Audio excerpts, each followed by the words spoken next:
सभी भाई बहनों को प्रेज द लॉर्ड। हमारा आज का विषय है अभिषेक में कैसे बढ़े। भाई और बहनों, बहुत से लोग अभिषेक चाहते हैं, लेकिन बहुत कम लोग अभिषेक की कीमत को समझते हैं। आज सवाल यह नहीं है कि अभिषेक कैसे मिला, सवाल यह है कि अभिषेक में कैसे बढ़े। तो आगे बढ़ने से पहले हम छोटी सी प्रार्थना करेंगे। हे पवित्र आत्मा, आज जब हम अभिषेक के विषय में तेरे वचन पर मनन करते हैं, हमें केवल ज्ञान नहीं, जीवन की समझ दे। हमें दिखा कि कैसे हम तेरी उपस्थिति में और गहराई तक बढ़ सकते हैं। यीशु के नाम में आमीन। तो हम पहले जानेंगे अभिषेक क्या है। प्रेरितों के काम अध्याय 10 के 38 में लिखा है, परमेश्वर ने किस रीति से यीशु नासरी को पवित्र आत्मा और सामर्थ से अभिषेक किया। वह भलाई करता और सबको जो शैतान के सताए हुए थे अच्छा करता फिरता, क्योंकि परमेश्वर उसके साथ था।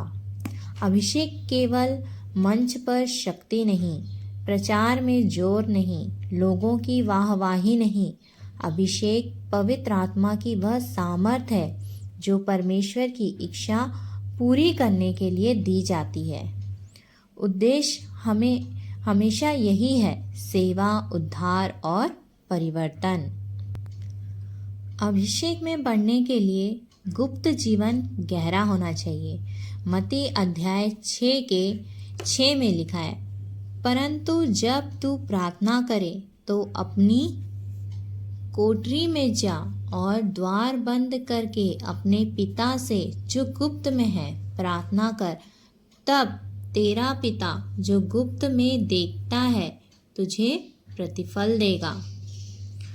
इस वचन में साफ साफ लिखा है और इस वचन का मतलब है अभिषेक सार्वजनिक मंच पर दिखता है, लेकिन वह गुप्त प्रार्थना में आता है। जो व्यक्ति अकेले में परमेश्वर के साथ नहीं बैठता, वह भीड़ में अभिषेक नहीं संभाल सकता, क्योंकि गुप्त में जब हम प्रार्थना करते हैं तो हम सीधा परमेश्वर से बातें करते हैं।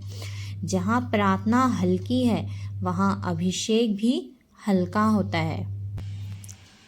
पवित्रता के बिना अभिषेक नहीं टिकता। भजन संहिता अध्याय 24 के 3 और 4 में लिखा है, यहोवा के पर्वत पर कौन चढ़ सकता है और उसके पवित्र स्थान में कौन खड़ा हो सकता है। जिसके काम निर्दोष और हृदय शुद्ध हैं, जिसने अपने मन को व्यर्थ बात की ओर नहीं लगाया और ना कपट से शपथ खाई है। परमेश्वर सामर्थ्य देखता है, लेकिन वह चरित्र भी देखता है। बहुत लोग अभिषेक पा लेते हैं, लेकिन पवित्रता ना होने के कारण उसे खो देते हैं। अभिषेक आपको ऊंचा उठाता है, लेकिन पवित्रता आपको वहीं टिकाए रखती है। आज्ञाकारिता अभिषेक की सबसे बड़ी कुंजी है। पहला शमूएल अध्याय 15 के 22 में लिखा है, शमूएल ने कहा, क्या यहोवा होम बलियों और मेल बलियों से उतना प्रसन्न होता है जितना कि अपनी बात के माने जाने से प्रसन्न होता है। सुन, मनाना तो बलि चढ़ाने से और कान लगाना मेढ़ों की चर्बी से उत्तम है। दाऊद का अभिषेक उसके गीतों से पहले नहीं, उसकी आज्ञाकारिता से जुड़ा था। अभिषेक उन पर बढ़ता है जो कहते हैं, प्रभु मेरी नहीं परंतु तेरी इच्छा पूरी हो। हम टूटे बिना गहराई में नहीं जा सकते। भजन संहिता अध्याय 51 का 17 वचन में लिखा है, टूटा मन परमेश्वर के योग्य बलिदान है। हे परमेश्वर, तू टूटे और पिसे हुए मन को तुच्छ नहीं जानता। अभिषेक अहंकार पर नहीं उतरता। जहाँ मैं बड़ा होता है, वहाँ पवित्र आत्मा शांत हो जाता है। जब तक हम टूटेंगे नहीं, कमज़ोर नहीं बनते, वह आपको उपयोग पात्र नहीं बनाएगा।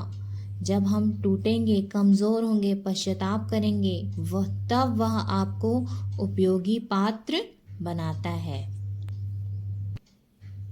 अभिषेक केवल सेवा में बढ़ता है, प्रदर्शन में नहीं बढ़ता। मत्ती अध्याय 20 के 26 में लिखा है, परंतु तुम में ऐसा नहीं होगा, परंतु जो कोई तुम में बड़ा होना चाहे वह तुम्हारा सेवक बने। अभिषेक तालियों से नहीं, सेवा से बढ़ता है। जो छुपे काम में विश्वास योग्य है, परमेश्वर उसे खुले में बढ़ाता है। सहनशीलता और प्रतीक्षा अभिषेक को परिपक्व बनाती है। यशायाह अध्याय 40 के 31 में लिखा है, परंतु जो यहोवा की बाट जोहते हैं वे नया बल प्राप्त करते जाएंगे। वे उकाबों के समान उड़ेंगे, वे दौड़ेंगे और श्रमित ना होंगे, चलेंगे और थकित ना होंगे। दाऊद का अभिषेक राजा बनने से कई साल पहले हुआ था।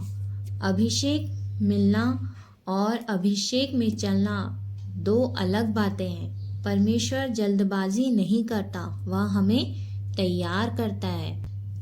अभिषेक में बढ़ने के लिए सही संगति जरूरी है।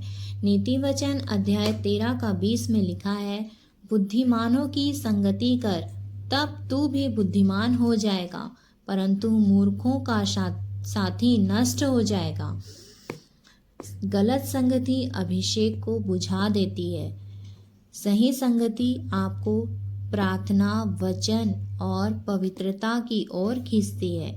अभिषेक अकेले नहीं, सही वातावरण में बढ़ता है। परमेश्वर अभिषेक उन्हें देता है जो सामर्थ्य से ज़्यादा उसकी उपस्थिति चाहते हैं। अभिषेक कोई ताज नहीं जिसे पहनकर दिखाया जाए, यह एक ज्वाला है जिसे जीवन में संभालना पड़ता है। आइए हम सब मिलकर अंतिम प्रार्थना करें कि प्रभु हमें अपने अभिषेक में बढ़ा। हे पवित्र आत्मा, हमें मंच नहीं, तेरी उपस्थिति चाहिए। हमें नाम नहीं, तेरी महिमा चाहिए। हमारे जीवन को शुद्ध कर, हमारे हृदय को नम्र बना और हमें ऐसा पात्र बना जिसमें तेरा अभिषेक लगातार बढ़ता जाए। यीशु मसीह के सामर्थी नाम में आमीन।